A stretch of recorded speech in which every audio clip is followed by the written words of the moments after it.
মধ্যপ্রাচ্যে মার্কিন যুক্তরাষ্ট্র, ইসরায়েল এবং ইরানের মধ্যকার যে চলমান যুদ্ধ, তার সর্বশেষ ডেভেলপমেন্ট আমরা যেটা জেনেছি সেটি হচ্ছে ইরানের সর্বোচ্চ নেতা আয়াতুল্লাহ আলী খামেনি নিহত হয়েছেন।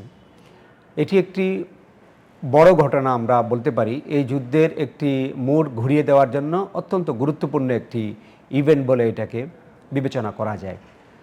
যুক্তরাষ্ট্র এবং ইসরায়েলের ইরানের উপর এই যুদ্ধ পরিচালনার যে উদ্দেশ্য আমরা পত্রিকান্তরে জানতে পারছি, সেটি হচ্ছে তারা দুটি লক্ষ্যের কোনো একটি হাসিল করতে চায়। তাদের জন্য সবচেয়ে চূড়ান্ত লক্ষ্য হচ্ছে ইরানে রেজিম পরিবর্তন করা, অর্থাৎ 1979 সালে ইরানে আয়াতুল্লাহ খুমেনির নেতৃত্বে যে ইসলামী বিপ্লব হয়েছে তার ধারাবাহিকতায় এখনও যে ইসলামিস্টরা বা আয়াতুল্লাহ খুমেনির অনুসারীরা ইরানে শাসন চালিয়ে যাচ্ছে, সেই ব্যবস্থাকে পরিবর্তন করা, এটা যুক্তরাষ্ট্র এবং ইসরায়েলের সবচেয়ে বড় টার্গেট। এবং সেটি যদি তারা অর্জন করতে পারে তাহলে ইরান সহ মধ্যপ্রাচ্য একটি দীর্ঘ সময়ের জন্য চরম বিশৃঙ্খলায় ডুবে যাবে, বিশেষ করে ইরানে। কারণ আমেরিকা চাইবে ইরানে একটি সেকুলার সরকার প্রতিষ্ঠা করতে, বর্তমান রেজিমকে হটিয়ে। কিন্তু ইরানের জনগণের মধ্যে, বিশেষ করে গ্রামাঞ্চলে এবং মফস্বল শহরগুলিতে বর্তমান রেজিমের বিপুল সমর্থন রয়েছে। ফলে এই ধরনের একটি সেকুলার চাপিয়ে দেওয়া সরকার ইরানের সাধারণ জনগণের সমর্থন পাবে না, এটা খুব সহজেই ধরা যায়।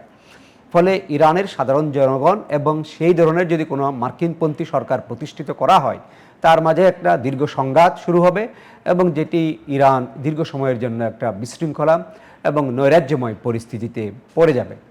এবং অতি অবশ্যই এর ফলাফল বা এর প্রভাব মধ্যপ্রাচ্যের আশেপাশের দেশগুলিতেও পড়বে।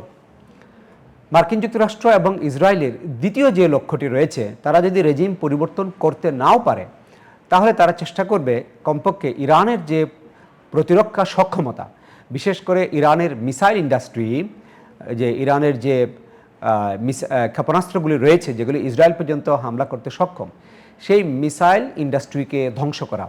এবং সে ব্যাপারে তারা কিছুটা সফলও হয়েছে।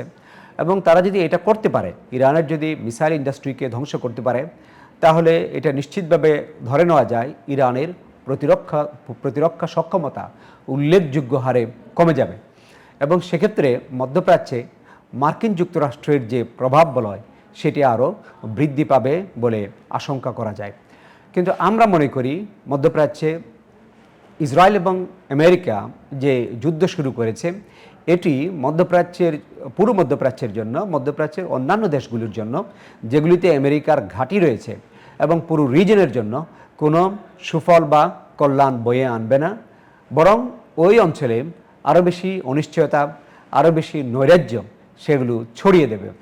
কারণ ইরানের যে সমর্থক, ইরানের বর্তমান রেজিমের সমর্থক, অর্থাৎ সেখানে ধর্মীয় যে শিয়াপন্থী জনগণ, তাদের উল্লেখযোগ্য উপস্থিতি ইরাকে রয়েছে। শিয়া জনগণের উল্লেখযোগ্য উপস্থিতি রয়েছে বাহরাইনে, কুয়েতে, এমনকি সৌদি আরবে। ফলে যুক্তরাষ্ট্র যেইভাবে ইরানকে দমন করতে চাচ্ছে, ওই সমস্ত দেশের শিয়া জনগোষ্ঠীকেও এটা বিক্ষুব্ধ করবে এবং তাদের মাধ্যমে ওই সমস্ত দেশও বিশৃঙ্খলা এবং অস্থিরতা ছড়িয়ে পড়তে পারে।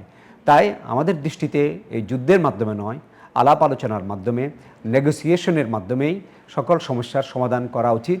এবং সেই নেগোসিয়েশন কিন্তু চলমান ছিল, সেই নেগোসিয়েশন চলমান থাকা অবস্থায় এই হামলাটি হয়েছে, যেটি কোনোভাবেই কাম্য নয় এবং যেটি ওই অঞ্চলে, ওই রিজনের জন্য কোনো উপকার বয়ে আনবে না।